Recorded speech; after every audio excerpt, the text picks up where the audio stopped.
الله لا إله إلا هو الحي القيوم نزل عليك الكتاب بالحق مصدقا لما بين يديه وأنزل التوراة والإنجيل من قبل هدى للناس وأنزل الفرقان إن الذين كفروا بآيات الله لهم عذاب شديد والله عزيز ذو انتقام إن الله لا يخفى عليه شيء في الأرض ولا في السماء. شروع اللہ تعالیٰ کے نام سے جو نہایت رحم کرنے والا اور بڑا ہی رحم کرنے والا ہے. الف لام میم. اللہ تبارک و تعالیٰ ایسی ذات ہے جس کے علاوہ کوئی معبود نہیں، جو سدا زندہ ہے اور کائنات کے نظام کو سنبھالنے والا، چلانے والا ہے. آپ پر یہ کتاب نازل ہوئی ہے دھیرے دھیرے. یہ یقیناً سچ اور حق ہے اور یہ کتاب تصدیق کرتی ہے اس سے پہلے جو بھی کتابیں اور احکامات انبیاء پر اتری ہیں ان چیزوں کی، اور اسی ذات نے تورات اور انجیل کو بھی نازل کیا. اس سے پہلے یہ لوگوں کے لیے ہدایت ہے اور یہ کتاب یقیناً فرق کرنے والی ہے صحیح اور غلط کے درمیان. بے شک جن لوگوں نے اللہ تعالیٰ کی آیتوں کو جھٹلایا ان کے لیے بڑا ہی دردناک عذاب ہے. اللہ تبارک و تعالیٰ زبردست بدلہ لینے والے ہیں. بے شک اللہ تبارک و تعالیٰ پر زمین و آسمان میں سے کوئی چیز چھپی ہوئی نہیں ہے، اور وہی ذات ہے جس نے تمہارا نقشہ، تمہاری تصویر کشی کی، تمہاری صورتیں بنائی اس وقت جب کہ تم اپنی ماں کے رحم اور کوکھ میں تھے. جیسے چاہے وہ بناتا ہے. اس کے علاوہ کوئی معبود نہیں. وہ زبردست حکمت والا ہے. وہی ذات ہے جس نے آپ پر کتاب نازل کی.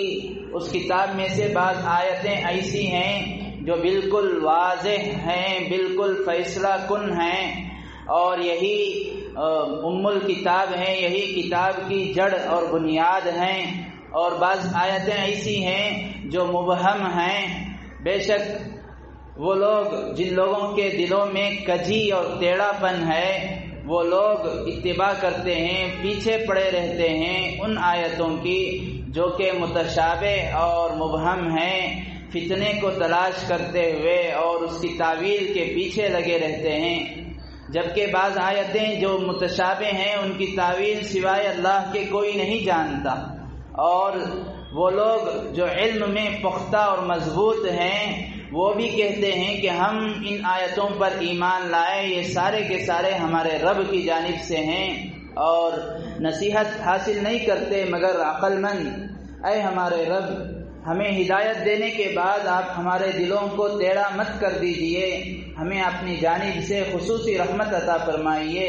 بے شک آپ زبردست اور سب کچھ عطا کرنے والے ہیں. اے ہمارے رب، بے شک آپ اس دن ساری انسانیت کو جمع کرنے والے ہیں جس کے آنے میں کوئی ذرہ برابر بھی شک نہیں. بے شک اللہ تبارک و تعالی وعدہ خلافی نہیں کرتے. یہ سورہ آل عمران ہے، قرآن پاک کی تیسری سورت، جس کا ترجمہ ایک رکوع کا ہمارے سامنے آیا. یہ بھی مدنی سورت ہے، یعنی اس کے اکثر سے زائد آیتیں اور اس میں جو احکامات اللہ تبارک و تعالیٰ نے اتارے وہ اللہ کے نبی علیہ السلام کے مدینہ ہجرت کرنے کے بعد اتارے گئے. اس میں 20 رکوع ہیں اور 200 آیتیں ہیں. اس سورت کا نام جو آل عمران رکھا گیا ہے، عمران بنی اسرائیل کے ایک شخص گزرے ہیں، ان کا نام اس کی طرف نسبت کرتے ہوئے آل عمران، یعنی عمران کے گھر والے، عمران کا خاندان. وجہ یہ ہے اس سورت کو ایک ایسے شخص کی جانب منسوب کرنا، اس سورت کے نام کو ایک ایسے شخص کے نام پر رکھنا جو کہ غیر معروف ہے، جس کے نبی ہونے میں بھی شک حضرات مفسرین کا اختلاف ہے نبی ہیں یا نہیں، یہ بھی یقین سے نہیں کہا جا سکتا، لیکن اس کے باوجود اللہ تبارک و تعالی نے ان کے نام پر سورت کا نام رکھا۔ وجہ یہ ہے کہ پیچھے سورہ بقرہ میں اللہ تبارک و تعالی نے انسانیت کی ایک قسم اور بہت بڑی قوم بنی اسرائیل کا تذکرہ کیا۔ بنی اسرائیل میں بھی وہ جو حضرت یعقوب علیہ السلام کی اولاد ہیں یہودی، ان کا تذکرہ تھا، لیکن بنی اسرائیل ہی کی ایک قسم عیسائی بھی ہیں۔ ایک زمانہ تھا جس میں ایک شخص نے، جس کا نام آتا ہے تاریخ کی کتابوں میں پولوس، ایک بہت لمبی تاریخ ہے، اگر اللہ تعالیٰ نے چاہا تو ہم پارہ نمبر 28 میں عیسائیوں کی اور مزید تاریخ کہ یہ کیسے اپنے آپ کو بنی اسرائیل سے انہوں نے اپنی تاریخ کو کاٹ لیا، الگ کر لیا، وہ اگر اللہ تعالیٰ نے چاہا وہاں ہم جانیں گے۔ تو عرض کرنا یہ ہے کہ عیسائی یہ بھی بنی اسرائیل ہی کی ایک قسم، یہ بھی بنی اسرائیل کہلاتی ہے، مگر ایک وقت میں، ایک زمانے میں پولوس نامی شخص نے اپنی ایک مستقل مذہب کو رائج کیا، شروع کیا اور اسے انٹرنیشنل مذاہب میں داخل کیا، عالمی مذاہب میں اس کو داخل کیا۔ تو تب سے یہ لوگ اپنے آپ کی الگ قوم، اپنے آپ کی الگ تاریخ، اپنی الگ کتاب مانتے ہیں، اور اسی وقت سے ان کے اور یہودیوں کے درمیان بہت ہی اختلاف چلا آتا ہے۔ یہودی حضرت موسیٰ علیہ السلام کی یہودی حضرت عیسیٰ علیہ السلام کو کہتے ہیں کہ ہم نے ان کو قتل کر دیا، نعوذ باللہ، ہم نے ان کو سولی دے دی۔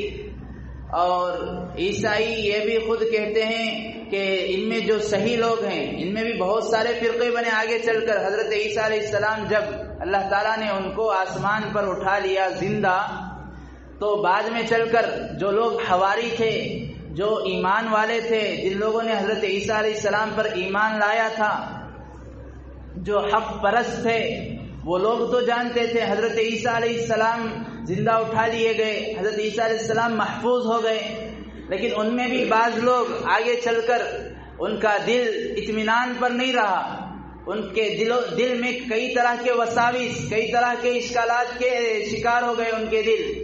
یہودی پوچھنے لگے کہ تمہارے نبی کہاں ہیں؟ اگر وہ زندہ ہیں تو کہاں ہیں؟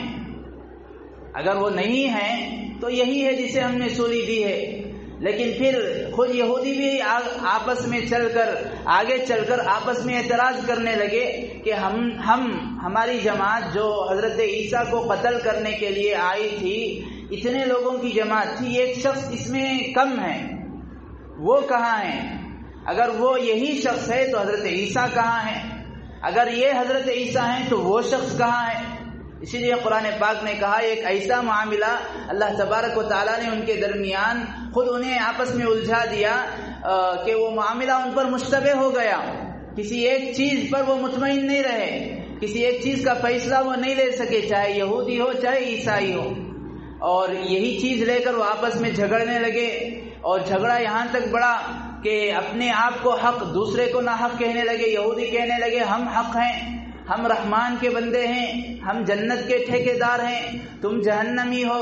وقالت اليهود ليست النصارى على شيء، سورہ بقرہ میں کہا گیا، یہودی کہا کرتے تھے ہم حق پر ہیں، ليست النصارى على شيء، یہ تمہارا مذہب عیسائیت کچھ نہیں ہے۔ وقالت اليهود ليست النصارى على شيء وقالت النصارى ليست اليهود على شيء، یہی دعویٰ تھا عیسائیوں کا بھی، کہتے تھے ہم حق پر ہیں، تم نہ حق پر ہو۔ یہودی تو یہاں تک آگے بڑھ کر اختلاف کرنے لگے، وقالت اليهود ید اللہ مغلولہ، یہودی یہاں تک کہنے لگے نحن ابناء اللہ واحباؤہ، ہم اللہ کے بیٹے ہیں، ہم اللہ کے چہیتے ہیں، تم تو اللہ کے مبغوض ہو، تم تو وہ نعوذ باللہ منحوس آدمی کی جماعت اور اتباع کرنے والے جسے ہم نے سولی دے دی ہے، تمہارا کچھ وجود ہی نہیں ہے، جسے تم نبی مانتے تھے وہ تو سولی دے دیا، اگر وہ زندہ ہے کہاں ہے بتاؤ۔ اس طرح آپس میں ان کا اختلاف تھا، لیکن یہ لوگ عیسائی یہ اپنے بات پر جمے رہے، ڈٹے رہے، اور ان کا ماننا یہ تھا کہ حضرت عیسیٰ علیہ السلام محفوظ ہیں، ان کو سولی نہیں دی گئی۔ جو ان کے بڑے بڑے پادری قسم کے، پوپ قسم کے لوگ تھے، وہ تو اس بات پر ڈٹے تھے، عیسائی لوگوں کو تعلیم دیتے کہ تم کسی بھی طرح یہودیوں کی سازش کے شکار مت ہونا، ہمارے نبی زندہ ہیں۔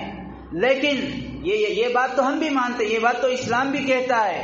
مسئلہ وہاں کھڑا ہوا، خرابی وہاں پیدا ہوئی، وہ لوگ اپنے نبی کو بڑھا چڑھا کر غلو میں، زیادتی میں مبتلا ہوئے کہ حضرت عیسیٰ علیہ السلام وہ ابن اللہ ہیں، اللہ کے بیٹے ہیں، وہ تین میں کے ایک خدا ہیں، وہ ان اللہ ثالث ثلاثہ، قرآن پاک میں ایک جگہ کہا کہ وہ تین خداؤں میں کے ایک ہیں۔ یہ ایک نعوذ باللہ اللہ تعالیٰ ہیں۔ بعض عیسائی کہنے لگے دوسرے خدا جبرائیل ہیں، بعض عیسائی کہنے لگے نعوذ باللہ نہیں، دوسرے خدا مریم ہیں اور ان کے بیٹے عیسیٰ ہیں، خدا کا بیٹا بھی خدا ہی ہوتا ہے۔ تو بہرحال یہ اختلاف تھا، لیکن یہ بہت ضد سے ان چیزوں پر ڈٹے ہوئے تھے، اور اتنا ہی نہیں بلکہ وہ بعض قرآنی آیتوں کو اپنے لیے دلیل بناتے تھے۔ جیسے قرآن پاک میں حضرت عیسیٰ علیہ السلام کو کہا گیا روح اللہ، یہ اللہ کی روح، وکلمتہ، اللہ تعالیٰ کا کلیمہ، ایسے الفاظ جو دیگر انبیاء کے لیے استعمال نہیں ہوئے، اللہ کا کلیمہ، اللہ کی روح۔ تو ان الفاظ کی وجہ سے وہ کہتے تھے دیکھو تمہارے قرآن میں بھی خود یہی ہے کہ حضرت عیسیٰ یہ اللہ کا کلیمہ، اللہ کی روح، مطلب اللہ کی جان، اللہ کے لخت جگر، نعوذ باللہ، اللہ کے بیٹے ہیں، تو یہ بھی معبود ہیں۔ بعض عیسائی نعوذ باللہ، بعض جیسے زمانہ بڑھتا گیا وہ ان کا عقیدہ یہ آ گیا کہ اللہ تبارک و تعالی وہ حضرت عیسیٰ علیہ السلام کے اندر بس چکا ہے۔ اللہ تبارک و تعالی کی وفات جب ہو گئی، تو وقت جب ہو گیا وہ حضرت عیسیٰ علیہ السلام کے اندر آ کر بس گیا، تو حضرت عیسیٰ معبود ہو گئے۔ الگ الگ طرح کے ان کے خیالات، الگ الگ طرح کے افکار تھے۔ تو سن 9 ہجری جب اللہ کے نبی علیہ السلام نے ہجرت کی مکے سے مدینہ، تب سے جو تاریخ شمار کی جاتی ہے ہجری، تو ہجرت کا 9واں سال اس کا آخری دور تھا، اور 10ویں سال کا ابتدائی وقت تھا۔ تقریباً 60 لوگ عیسائی، جن میں بڑے بڑے قسم کے 15 پادری پوپ تھے، وہ اللہ کے نبی علیہ السلام کے پاس آئے۔ کئی دن تک آپ علیہ السلام کے پاس قیام کیا، کئی دن بحث ہوتی رہی، اللہ کے نبی علیہ السلام انہیں سمجھاتے رہے، ان کی مہمان نوازی بھی کیے، انہیں بتاتے رہے، لیکن وہ ماننے کے لیے تیار نہیں تھے کہ حضرت عیسیٰ یہ بشر ہیں، انسان ہیں، یہ ایک نبی ہیں، خدا نہیں ہیں، اس بات کو ماننے کے لیے تیار نہیں تھے۔ اللہ تبارک و تعالیٰ نے انہیں سمجھانے کے لیے یہ سورہ آل عمران کی تقریباً 90 آیتیں نازل کی، 90 آیتیں صرف انہیں سمجھانے کے لیے، ان کے اس نظریے، ان کی اس سوچ کو توڑنے کے لیے کہ حضرت عیسیٰ 3 خداؤں میں کے ایک ہیں، حضرت عیسیٰ یہ اللہ کے بیٹے ہیں، یہ تمہاری سوچ یہ بالکل غلط ہے۔ اس بات کو سمجھانے کے لیے اللہ تعالیٰ نے 90 آیتیں نازل کی، اور یہ بتایا کہ دیکھو تم یہ کہتے ہو کہ عیسیٰ علیہ السلام محفوظ ہیں، تم بھی مانتے ہو، اسلام بھی یہی کہتا ہے، قرآن اور حدیث کا بھی یہی کہنا ہے کہ وہ محفوظ، حفاظت سے آسمان پر اٹھا لیے گئے، قرب قیامت وہ نازل ہوں گے، دمشق کی جامعہ مسجد کے مینارے پر وہ ایک بڑی شان و شوکت کے ساتھ نازل ہوں گے۔ وہ ایک الگ مستقل موضوع ہے۔ نزول عیسیٰ جسے کہا جاتا ہے، حضرت عیسیٰ علیہ السلام کا نازل ہونا، وہ کیفیت، وہ علامات، وہ طریقہ، وہ کون سا زمانہ، اس زمانے کی علامتیں، اس زمانے کی پہچان، اس زمانے میں پائے جانے والے فتنے، ایک الگ مستقل موضوع ہے۔ حضرت عیسیٰ علیہ السلام کا محفوظ، حفاظت سے آسمان پر اٹھا لیا جانا، اسلام بھی یہی کہتا ہے، تم بھی مانتے ہو۔ تو اللہ تبارک و تعالیٰ نے اس سورت کے ذریعے انہیں بتایا کہ دیکھو تم یہ کہتے ہو کہ حضرت عیسیٰ یہ اللہ تعالیٰ کے بیٹے ہیں، جبکہ تمہیں معلوم ہونی چاہیے، تم جانتے بھی ہو عیسیٰ علیہ السلام کا خاندان کون سا ہے، عمران کا خاندان ہے۔ عمران بنی اسرائیل ہی میں ایک بہت بڑے، اتنا تو طے ہے کہ بہت اچھے آدمی تھے، بڑے نیک آدمی تھے، ان کی بیوی نے یہ منت مانی تھی کہ جو حضرت سلیمان علیہ السلام نے تعمیر کی ہے بیت المقدس، مجھے اگر بیٹا ہوا تو میں اپنے بیٹے کو بیت المقدس کے لیے وقف کر دوں گی۔ یعنی جیسے آج کل ہندو دھرم میں بہت سارے پجاری اپنے آپ کو سماج سے بالکل ہٹا لیتے ہیں، رشتہ ازدواج سے، شادی شدہ زندگی سے اپنے آپ کو کاٹ لیتے ہیں، اور اپنے آپ کو آج کل کے جو اسباب ہیں اس کو اختیار کر کے بالکل اس قابل ہو جاتے ہیں کہ وہ شادی کے لائق ہی نہیں رہتے۔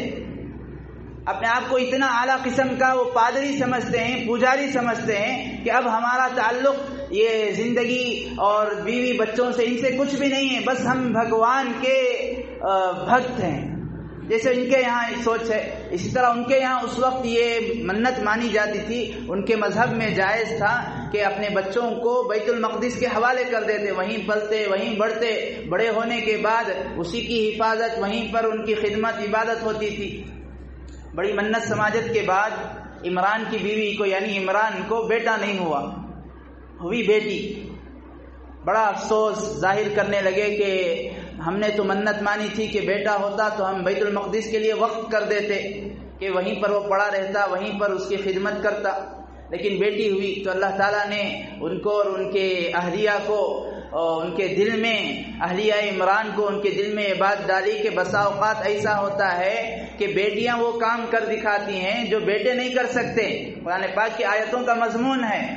تو اللہ تبارک و تعالیٰ کے الہام کرنے کے بعد انہوں نے حضرت مریم، جو بیٹی ہوئی وہ مریم تھی، عمران کی بیٹی مریم، تو مریم کو بیت المقدس کے لیے وقف کر دیا۔ وہ اپنے ماموں حضرت زکریا، یا ایک روایت کے مطابق وہ ان کے خالو تھے، ان کی کفالت میں، ان کی نگرانی میں وہ بلوغیت سے پہلے پل رہے تھے، بڑھ رہی تھی۔ بعد میں اللہ تبارک و تعالیٰ نے انہیں حضرت جبرائیل علیہ السلام کے ذریعے سے خوشخبری دی کہ ہم آپ کو بیٹا عطا کرنے والے ہیں۔ اس کا تذکرہ سورہ مریم میں بھی ہے جو آج پڑھا گیا ہے۔ بہرحال عرض کرنا یہ، اللہ تعالیٰ نے ان آیتوں کو نازل کر کے کہا دیکھو تم جانتے ہو عیسیٰ کس کے بیٹے ہیں؟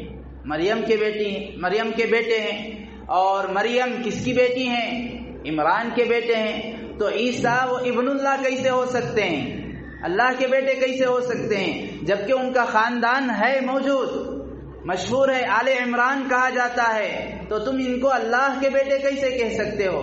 تو اللہ تبارک و تعالیٰ نے تقریباً 90 آیتوں میں بالکل دلائل کے ساتھ، ثبوت کے ساتھ ان کے اس زعم کو، افکار کو توڑا کہ حضرت عیسیٰ یہ خدا نہیں ہو سکتے، نہ ہی خدا کے بیٹے ہیں، اور نہ ہی حضرت عیسیٰ علیہ السلام 3 خداؤں میں سے ایک ہیں، وہ بھی بشر ہیں۔ ان کو جب وقت آیا اللہ تبارک و تعالیٰ نے حفاظت سے آسمان پر اٹھا لیا۔ یہ بات اللہ کے نبی علیہ السلام نے سمجھائی کئی دن تک، اپنے یہاں انہیں روک کر، بالآخر وہ نہیں سمجھے۔ اللہ کے نبی علیہ السلام نے انہیں مباہلے کی دعوت دی۔ مباہلہ کہا جاتا تھا کہ جب 2 جماعتوں میں کسی بات کو لے کر اختلاف ہو جاتا، کوئی جماعت دوسرے کی بات کو ماننے کے لیے تیار نہیں ہوتی، تو دونوں جماعتوں میں وہ اپنے بیوی بچوں کے ساتھ، خاندان کے ساتھ ایک بڑے میدان میں جمع ہو جایا کرتے تھے۔ پھر کہتے کہ دیکھو اگر ہم صحیح ہیں اور تم غلط ہو تو اللہ تبارک و تعالیٰ تم پر عذاب نازل کرے، اگر تم صحیح ہو ہم غلط ہیں اللہ تعالیٰ جو چاہے ہمیں سزا دے۔ اس طرح کھلا چیلنج کیا جاتا تھا۔ اللہ کے نبی علیہ السلام نے اس توحید کو سمجھانے کے لیے، چونکہ یہ بات ہمارے سامنے آئی، قرآن پاک کے جو مضامین ہیں، اہم مضامین 3، توحید، رسالت، آخرت۔ پہلا مضمون توحید، یہی جو مضامین سورہ بقرہ کے ہیں وہی مضامین خلاصتاً مجموعی طور پر میٹر جو ہے اس صورت کا بھی وہی ہے، الگ انداز سے، الگ واقعے کے ذریعے اللہ تعالیٰ نے سمجھایا ہے۔ توحید کو سمجھانا تھا، بنیادی عقیدہ تھا، وہ لوگ سمجھ نہیں رہے تھے۔ سمجھا کر، تھک کر، ہار کر اللہ کی جانب سے اعلان ہوا، حکم ہوا۔ اللہ کے نبی علیہ السلام نے فرمایا ندعو ابناءنا وابناءکم ونساءنا ونساءکم وانفسنا وانفسکم ثم نبتہل۔ آؤ ہم بھی، ہمارے بیوی بچے، ہمارے خاندان، سارے لوگ جمع ہو جائیں گے میدان میں، پھر دعا کریں گے، پھر مباہلہ کریں گے، تب معلوم ہو جائے گا کون حق ہے کون ناحق۔ کون جو ہے کھرا ہے کون کھوٹا ہے، جب اتنی کھلی دعوت چیلنج انہیں دے دیا گیا، اب وہ لوگ پانی پانی ہو گئے، اب وہ انکار کرنے لگے، مباہلے کے لیے میدان میں نہیں آئے۔ زبان حال سے تو یہ اقرار کر لیا کہ بے شک حضرت عیسیٰ علیہ السلام وہ اللہ تعالیٰ کے بیٹے یا ابن اللہ یا خدا نہیں ہیں، بلکہ وہ بھی ایک نبی ہی ہیں، انسان ہی ہیں۔ اللہ تبارک و تعالیٰ نے انہیں اپنے یہاں محفوظ کر لیا ہے، قرب قیامت اللہ تعالیٰ نازل کریں گے۔ یہ تقریباً 90 آیتوں کا مضمون، باقی 110 آیتیں سورہ بقرہ کے آخر میں بندہ اللہ تبارک و تعالیٰ سے دعا کر رہا تھا، اللہ تعالیٰ نے دعا سکھائی تھی، لا یکلف اللہ نفسا الا وسعها ربنا لا تؤاخذنا ان نسینا او اخطأنا۔ اے ہمارے رب، آپ ہمارے سے مواخذہ مت کیجئے اگر ہم بھول جائیں یا غلطی کریں۔ اے ہمارے رب، ہم پر اتنا بوجھ مت ڈالیے کہ ہم اسے اٹھا نہیں سکتے، کہ ہم اسے اٹھا نہ سکیں۔ اے ہمارے رب، ہماری طاقت سے زیادہ ہمارے اوپر گناہوں کا بوجھ یا عذاب کا بوجھ ہم پر مت ڈالیے، ہمیں معاف کیجئے اور ہماری مغفرت کیجئے اور ہم پر رحم کیجئے۔ آپ ہی ہمارے مولا ہیں، ہماری مدد کیجئے کافر قوم کے مقابلے میں۔ فانصرنا علی القوم الکافرین، یہ آخری جملہ تھا۔ کافروں کے مقابلے میں مدد کس طرح مانگی جاتی ہے، کس طرح دعا کیا جاتا ہے، اللہ تعالیٰ نے سکھایا تھا۔ اس جملے کا جواب اللہ تعالیٰ نے بقیہ 110 آیتوں میں دیا ہے کہ ہم جب مدد کرنے پر آتے ہیں، جب تم اس طرح مدد مانگتے ہو، ایسی مدد کرتے ہیں کہ تم تاریخ میں اٹھا کر دیکھ سکو گے۔ اللہ تعالیٰ نے اس بات کو سمجھانے کے لیے 2 واقعے ذکر کیے، غزوہ بدر اور غزوہ احد۔ وہ کیا واقعے ہیں انشاءاللہ مختصر تفصیل کے ساتھ کل ہمارے سامنے آئیں گی۔ اللہ تبارک و تعالی ہمیں قرآن پاک کو سمجھنے کی اور اسے سیکھنے کی اور اس کے حقوق اور آداب کے ساتھ اسے اپنی عملی زندگی میں لانے کی توفیق نصیب فرمائے۔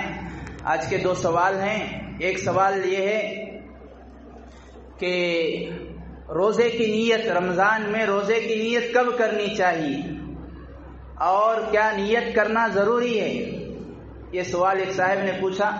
اس کا جواب یہ ہے کہ رمضان کے روزے ہیں یا کوئی بھی نفل روزہ ہے یا آدمی منت مان لیتا ہے جسے نذر کہتے ہیں، منت مان لیا، یا عام نفل روزہ جیسے 13، 14، 15 چاند کے ایام 20 کے روزے اور رمضان کے روزے، یہ 3 روزے ان کے لیے رات ہی سے آدمی یعنی بالکل عشاء کے بعد ہی سے روزے کی نیت کر لے، یہ اس کے لیے مستحب ہے، افضل ہے۔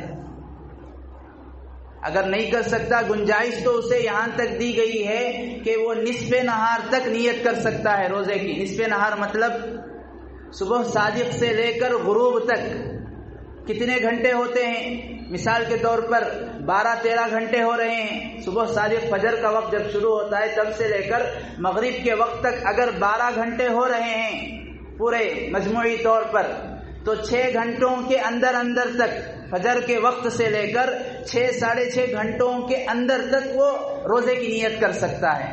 کھا لیا، سحری کر لیا، کچھ بھی نیت نہیں تھی، 6 گھنٹوں کے اندر نیت کر لیا، اس کا روزہ معتبر، اس کے روزے کا اعتبار ہوتا ہے۔ وقت گزر گیا، آدھا دن کا مطلب ہمارا آدھا دن نہیں ہے، صبح صادق سے لے کر غروب تک جتنے گھنٹے ہوتے ہیں آپ اس کو آدھا کر دیجئے۔ اب اگر آدھا وقت، آدھا دن گزر گیا، اس کے بعد نیت کر رہا ہے، سحری تو کر لیا تھا، بغیر نیت کے کیا تھا، تو وہ روزے کا اعتبار نہیں ہوتا۔ لیکن حضرات فقہا نے یہ گنجائش دی اور یہ رخصت نکالی کہ آدمی چونکہ رمضان میں بالخصوص وہ سحری کو اٹھتا ہی ہے روزے کی نیت سے، کوئی اس لیے نہیں اٹھتا کہ میں کھا کر سو جاؤں پھر مجھے اٹھ کر کھانا ہے، وہ اس لیے اٹھتا ہے کہ مجھے روزہ رکھنا ہے، اگر میں سحری نہیں کروں گا دن بھر بھوکا روزہ رہنا پڑے گا، اس نیت سے اٹھتا ہے۔ تو نیت کرے نہ کرے کوئی اعتبار نہیں ہے، کوئی فرق نہیں پڑتا روزے کا، اس لیے کہ نیت نام ہی ہے دل کے ارادے کا۔ اب یہ اس ارادے سے اٹھ رہا ہے مجھے روزہ رکھنا ہے، تو اس کا اٹھنا، سحری کرنا، یہ خود نیت کے قائم مقام اور اس کے برابر ہو جاتا ہے۔ اب آگے آدمی جو دعائیں پڑھی جاتی ہیں وہ پڑھے، تب بھی کوئی بات، تب اچھی بات ہے، زبان سے وہ نیت کو ادا کر رہا ہے۔ اس نے پورا رمضان ایسے روزے رکھا، دعا ہی نہیں پڑھا نیت، تب بھی کوئی مسئلہ نہیں ہے، اس کے روزے ادا ہو جاتے ہیں۔ اور دوسرا سوال یہ تھا کہ قرآن پاک میں جو آیات سجدہ ہیں جن کو پڑھنے سے سجدہ آدمی کرتا ہے 14 سجدے مشہور ہیں، لیکن قرآن پاک میں پارہ نمبر 17 سورہ حج اس میں 2 سجدے ہیں. اگر اس ایک اور سجدے کو بھی ملا لیں تو کل سجدے ہوتے ہیں 15. لیکن حضرات علماء نے مفسرین نے لکھا ہے 14 سجدے ہیں. ان کے پڑھنے سے آدمی پر سجدہ واجب ہو جاتا ہے، سجدہ کرنا ضروری ہو جاتا ہے. لیکن ایک جگہ ایسا ہے، ایک جگہ ایسی ہے سورہ حج میں پارہ نمبر 17 کا بالکل آخری والا سجدہ، اس آیت کو پڑھنے سے سجدہ تو واجب نہیں ہوتا. کیا وجہ ہے کہ بقیہ 14 جگہ سجدہ واجب ہو رہا ہے اور اس جگہ سجدہ واجب نہیں ہوتا ہے، اور یہ کل سجدے ان آیتوں کو پڑھنے سے آخر سجدہ کیوں واجب ہوتا ہے؟ ایک سوال یہ تھا. اس کا جواب 2 طرح سے حضرات علماء نے دیا ہے. پہلا جواب تو یہ ہے کہ ان آیتوں کو پڑھنے کے بعد سجدہ کرنا یہ واجب ہے، یہ اللہ کے نبی علیہ السلام سے ثابت ہے، اور اس کو بیان کیا ہے کئی سارے صحابہ نے، جیسا کہ حضرت عبداللہ ابن عباس جن کو حبر الامہ کہا جاتا ہے، مفسر قرآن، اور اسی طرح حضرت ابی ابن کعب جن کو قاری قرآن امت کا جنہیں لقب دیا گیا، اسی طرح حضرت عبداللہ ابن عمر رضی اللہ عنہ جو ایک بہت بڑے درجے کے فقیہ مجتہد جو قرآن و حدیث سے مسائل کو نکالا کرتے تھے. تو یہ تینوں حضرات صحابہ سے مروی ہے، وہ کہتے ہیں اللہ کے نبی علیہ الصلوۃ والسلام نے ہمیں یہ سجدہ بتلایا، یہ آیت پڑھنے سے سجدہ واجب ہوتا ہے. اس طرح 14 سجدے گنوائے ہیں، اور جہاں پر موقع آیا سورہ حج کا وہ سجدہ جسے وہ آیات جن کو پڑھنے سے سجدہ واجب نہیں ہوتا اس کو چھوڑ دیا. اور حضرت عبداللہ ابن عباس اور حضرت عبداللہ ابن عمر رضی اللہ عنہما یہ دونوں صحابہ کہتے ہیں، صحابی رسول کہتے ہیں سورہ حج پارہ نمبر 17 اس میں جو 2 سجدے ہیں، پہلی آیت جسے پڑھنے سے سجدہ واجب ہوتا ہے وہ عزیمت کے لیے ہے، یعنی اسے پڑھنے سے سجدہ واجب ہو گیا، اور دوسری آیت جہاں پڑھنے سے سجدہ واجب نہیں ہوتا وہ برائے تعلیم، یعنی وہ نماز کا سجدہ ہے. یہ ایک جواب ہے کہ اللہ کے نبی علیہ السلام سے ثابت ہے ان 14 مقامات پر کو 14 آیتوں کو پڑھنے سے سجدہ واجب ہوتا ہے. دوسرا جواب یہ ہے کہ اس لیے سجدہ واجب ہوتا ہے، اللہ تعالیٰ نے جو آیات سجدہ بیان کیے ہیں ان کا مضمون یہ ہوتا ہے، عموماً اللہ تعالیٰ بیان کرتے ہیں کہ ہمارے نیک بندے وہ ہیں جب ہماری آیتوں کو، ہماری قدرتوں کو، ہماری طاقت کو دیکھتے ہیں تو وہ اپنے سر کو جھکا دیتے ہیں، وہ ہمارے دربار میں گر جاتے ہیں. اور ہمارے فرما بردار بندوں کی پہچان یہی ہے. یا تو یہ مضمون آیا ہے، یعنی تو یہ مضمون آیا ہے ہمارے نافرمانوں کے سامنے جب کوئی آیتیں پیش کی جاتی ہیں، جب ہماری قدرتوں کا مظاہرہ ہوتا ہے، دیکھ کر بھی وہ سجدے میں نہیں جاتے، وہ سجدہ شکر بجا نہیں لاتے. یہ ہمارے نافرمانوں کی پہچان ہے، اور یہی نافرمان کل قیامت کے دن وہ سجدہ کرنا بھی چاہیں گے، ان کی پیٹھ تختے کی ہو جائے گی، سجدہ نہیں کر سکیں گے. اس طرح کا مضمون قرآن پاک میں ہے. تو حضرات علماء نے لکھا ہے مطلب یہ ہے کہ 14 مقامات میں اللہ تبارک و تعالیٰ نے صرف یہ کہا کہ سجدہ کرو. جیسے آیت تو پڑھنا مناسب نہیں، سجدہ واجب ہو جائے گا. سورہ اقرا بسم ربک الذی خلق پارہ نمبر 30 میں جو آخری سجدہ ہے، سجدے کی آیت کا مضمون یہ ہے کہ سجدہ کیجئے اور ہمارے قریب ہو جائیے. اس آیت کا ترجمہ اور مضمون یہ ہے. تو مطلب صرف سجدے کا حکم ہے. قرآن پاک میں جو 14 مقامات ہیں وہاں پر سجدے کا تذکرہ ہے، تو مطلب وہ سجدہ تلاوت کہلاتا ہے. قرآن پاک پڑھنے سے سجدہ واجب ہوتا ہے. اور سورہ حج میں جو ایک سجدہ ہے جسے پڑھنے سے سجدہ نہیں کرنا چاہیے، ضروری واجب نہیں ہے، وہاں پر اللہ تعالیٰ نے سجدے کے ساتھ رکوع بھی کیا ہے. یا ایھا الذین آمنوا ارکعوا واسجدوا واعبدوا، سجدے کے ساتھ رکوع کا بھی تذکرہ. سجدہ کرو، رکوع کرو، عبادت کرو.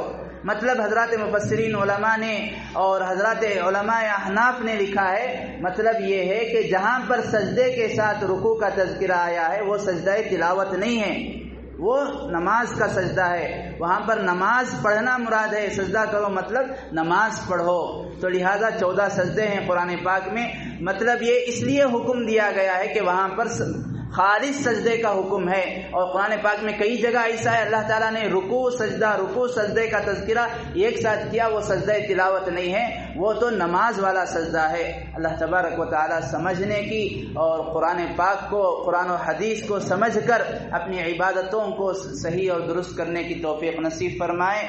آمین۔ وآخر دعوانا الحمد للہ رب العالمین۔